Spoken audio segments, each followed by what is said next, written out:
Hallo zusammen, mein Name ist Christoph und heute ist wieder Brautag. Heute möchte ich mit euch zusammen ein Schwarzbier herstellen, um genau zu sein, ein eher englisch orientiertes Black Lager.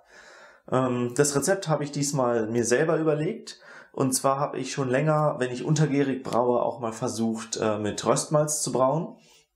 Und mein erstes Rezept war dabei ein Bier, was einfach nur zusätzlich zum Pale Ale Malz schwarzes Malz hinzugefügt hat. Das ist das im Englischen übliche Black Malt. Das ist dunkler als das normale Röstmalz, was man im Deutschen benutzt. Das hat bis zu 1500 EBC. Und es gibt einen besonders angenehmen, wenig malzigen und mehr so röstigen Charakter in das Bier. Ich benutze bei meinen Bieren in der kleinen Menge mit den 4,5 Litern, die ich üblicherweise mache, genau 1 Kilo Malz, wenn ich auf 5% Alkohol nachher kommen möchte. Das heißt, ich kann das relativ leicht immer umrechnen, wie viel Prozent der Schüttung ich dann in den Röstmalz umwandeln möchte. Und das war bei einem ersten Versuch 4%. Und das war's. Also ich hatte nur 960 Gramm Pale Ale Malz und 40 Gramm Black Malt.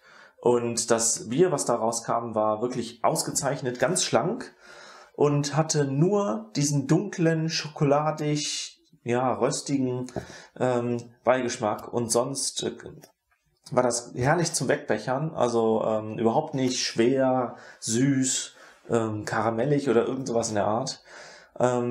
Als Hopfen hatte ich damals in Anlehnung an deutsche Biere eher Brewers Gold genommen, und zwar als einzigen Hopfen in 60, 30, 10 Minuten Kochabstufung, wie das im Deutschen ja auch nicht unüblich ist.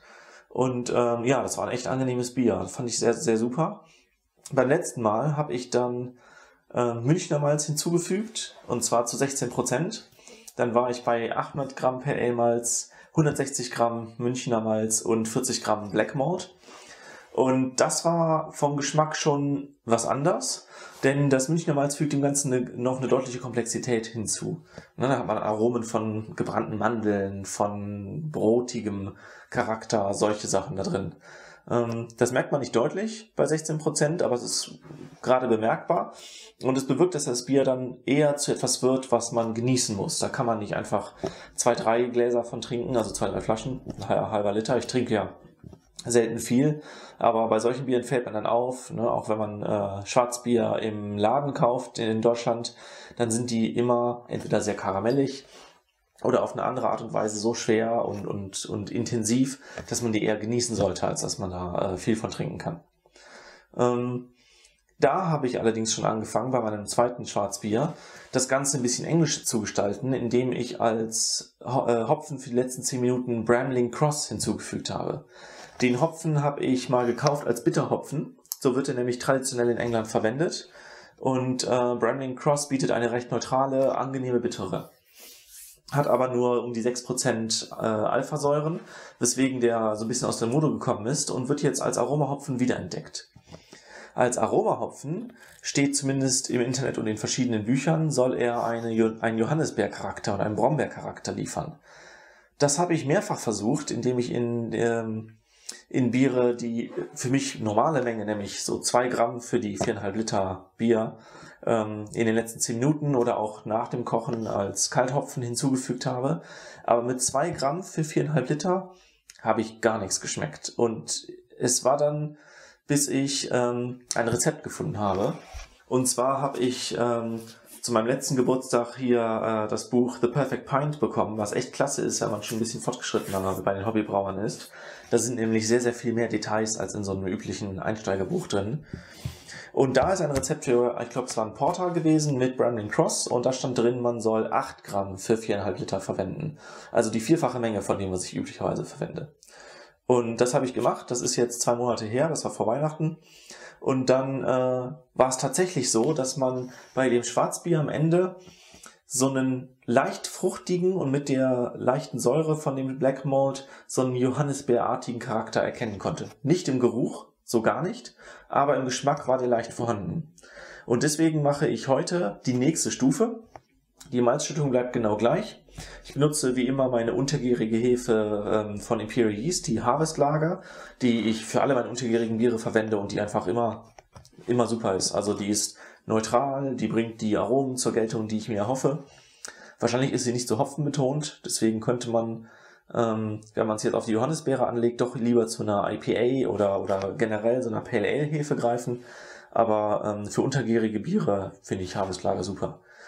Ja, jedenfalls werde ich die Hefe auch wieder verwenden und dann wird der Malzgeschmack sehr ähnlich sein wie vorher, oder genauso, ne? Abhängigkeit von der Temperatur vielleicht. Und dann mache ich diesmal, wenn ich genug Hopfen da habe, ich muss ihn gleich nochmal wiegen, 8 Gramm 10 Minuten vor Ende des Kochens und 8 Gramm nach dem Kochen, wenn die Würze 80 Grad hat. Und dann erhoffe ich mir wirklich mal einen deutlichen Johannisbeer-Geschmack und ein deutliches Johannisbeer-Aroma zu erhalten. Wie das genau ausgeht, werdet ihr dann erfahren, wenn ich das Bier verkoste. Aber ja, das Brauen machen wir heute und ich denke mal, das wird auch ganz gut funktionieren, wenn nichts schief geht. Ja. Diesmal ist kein Mais dabei, also sollte das Läutern problemlos funktionieren. Was ich sonst mache ist, ich maische das Ganze ein. Ich mache das nach der englischen Rezeptur, also 66 Grad für eine Stunde bis 1,5 Stunden. Ja, dann wird das Ganze eingemeischt. Das wird eine Stunde lang auf Temperatur gehalten. Das Ganze wird abgemeischt. Die Würze wird dann geläutert. Das klappt hoffentlich diesmal vernünftig. Letzte Woche hatten wir mit dem Maisbier einige Probleme. Und dann geht's ans Hopfenkochen. Für den Hopfen möchte ich als Bitterhopfen wieder Brewers Gold verwenden, wie vorher auch schon. Der ist ein sehr neutraler Hopfen, den man kaum schmeckt. Zum Bittern ist er nicht sehr effizient. Ich glaube, der hat 4% Alphasäuren. Aber das macht mir jetzt nichts und ich habe viel davon übrig. Ja, und dann wird das Ganze wieder abgefüllt und fermentiert bestimmt schön. Mir ist aufgefallen, dass die schwarzen Malze, also sowohl das Karamellmalz als auch das Black Malt, eine sehr deutliche Schaumstabilität hervorrufen. Das heißt, das Bier hat auch immer eine ordentliche Schaumstabilität. Das ist also auch schön.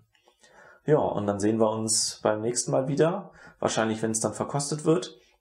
Je nachdem, welcher Reihenfolge ich die Videos uploade. Das muss ich nochmal gucken. Ansonsten hoffe ich, dass euch dieses kurze Video gefallen hat und bis zum nächsten Mal.